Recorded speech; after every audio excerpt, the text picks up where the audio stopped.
गाते को बड़ाय गयाबन आबोआ ऑलचिकी दो गुरु गमके पंडित रघुनाथ मुर्मू तिकिन किन ओडोक आकाआ। ओनाते आकिना विषय तेदो निहाती जहाँ किछि रहं बड़ाय दो निहाती लगती कान गया। ओनाते तेहेना वीडियो रे दो गुरु गमके पंडित रघुनाथ मुर्मू तिकिना विषय ते तीना गान कुकली लनय लिंग अगू का।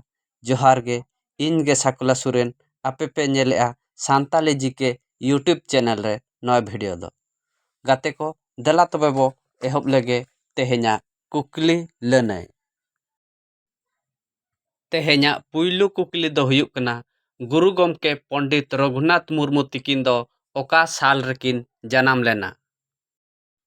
नवा कुकली रे लनय दो हुयुक कना 5 मई 1905 बैसाख बंगा कुनामी रे जरूम माहा हिलो गुरु गमके तिकिन दोकिन जनाम लेना। दोसार कुकली दो हुयुक कना गुरु गमके तिकिन दो ओका अतु रेकिन जनाम लेना। नवा कुकली रे लनय दो हुयुक कना गुरु गमके पंडित रघुनाथ मुर्मू तिकिन दो डांडबोस बांगमा डाहारडी अतु रेकिन जनाम लेना। तेसार कुकली दो हुयुक कना गुरु गमके तिकिन रिन आपात ᱧᱩᱛᱩᱢ दो चेद ताहे कना। नवा कुकली रे लनय दो हुयुक कना नंदलाल मुर्मू आर बांगमा सिदो मुर्मू होको मेताय ताहे। 4 नंबर कुकली दो हुयुक कना गुरु गमके तिकिन रिन एंगात ᱧᱩᱛᱩᱢ दो चेद ताहे कना। नवा कुकली रे लनय दो हुयुक कना सलमा मुर्मू सुमी मुर्मू होको मेताय ताहे। 5 नंबर कुकली दो हुयुक कना गुरु गमके तिकिना छटियर ᱧᱩᱛᱩᱢ दो चेद ताहे कना। नवा कुकली रे लनय दो हुयुक कना गुरु गमके पंडित रघुनाथ मुर्मू तिकिना छटियर ᱧᱩᱛᱩᱢ दो चुनू ताहे कना। 3 नंबर कुकली दो हुयुक कना गुरु गमके तिकिन दो ओका ऑल इतुन आसड़ा खन ओलोग किन एहब लेआ। नवा कुकली रे लनय दो हुयुक कना गंभीरिया ऑल इतुन आसड़ा खन 1912 साल खन ओलोग किन एहब लेआ। 6 नंबर कुकली दो हुयुक कना गुरु गमके तिकिन दो ओका साल रे ऑलचिकी दोकिन सदर लेआ। नवा कुकली रे लनय दो हुयुक कना 1922 साल रे ऑलचिकी दोकिन सदर लेआ। 7 नंबर कुकली दो हुयुक कना गुरु गमके तिकिन दो 30 आर ओकोय साला किन बापला लेना। नवा कुकली रे लनय दो हुयुक कना 1950 साल रे नोहा बास्के साव बापला ताकिन दो हुई लेना।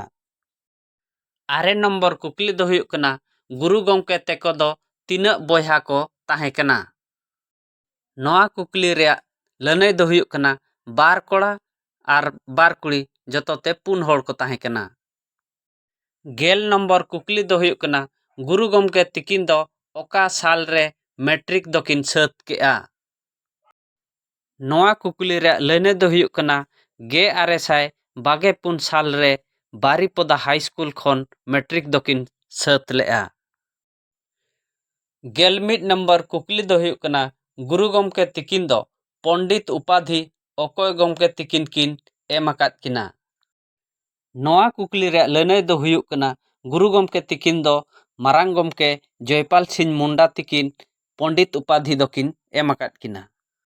12 नंबर कुकली दो हुयुक कना उड़ीसा सरकार गुरु गमके तिकिना जानाम माहा दो ओका साल खन ऑप्शनल हॉलिडे बांगमा इच्छा दिन छुट्टी मेनते दोय घोषणा केआ। नवा कुकली रे लनय दो हुयुक कना 2023 साल खन उड़ीसा सरकार दो गुरु गमके तिकिना जानाम माहा दो ऑप्शनल हॉलिडे बांगमा इच्छा दिन छुट्टी मेनते घोषणा केआ। 15 नंबर आर बांगमा तेहेना मुचाद कुकली दो हुयुक कना गुरु गमके तिकिन दो ओका साल रे नवा धुड़ी धरती खन दोकिन दानांगेना। नवा कुकली रे लनय दो हुयुक कना इंग्रजी चांदो 1922 साल फेब्रुआरी चांदो रे पुइलू तारीखो ओते माहा हिलो गुरु गमके तिकिन दो नवा धुड़ी धरती खन दिन हिलो लगित किन दानांगेना। नौका गे नवा नवा वीडियो नेल सनात बन Khan Santali GK YouTube channel बन सब्सक्राइब मा आर जतो हर बड़ा हेचो को लगित खान वीडियो बन शेयर मा ᱟᱨ ᱵᱚᱱ ᱵᱷᱤᱰᱤᱭᱳ ᱛᱮᱫ ᱵᱚᱱ ᱠᱩᱥᱤᱭᱟᱜ ᱠᱟᱱ ᱠᱷᱟᱱ ᱫᱚ ᱞᱟᱭᱤᱠ ᱢᱟᱵᱚᱱ᱾ ᱢᱟ ᱛᱚᱵᱮ ᱛᱮᱦᱮᱧ ᱫᱚ ᱱᱚᱰᱮ ᱜᱮ ᱡᱚᱦᱟᱨ।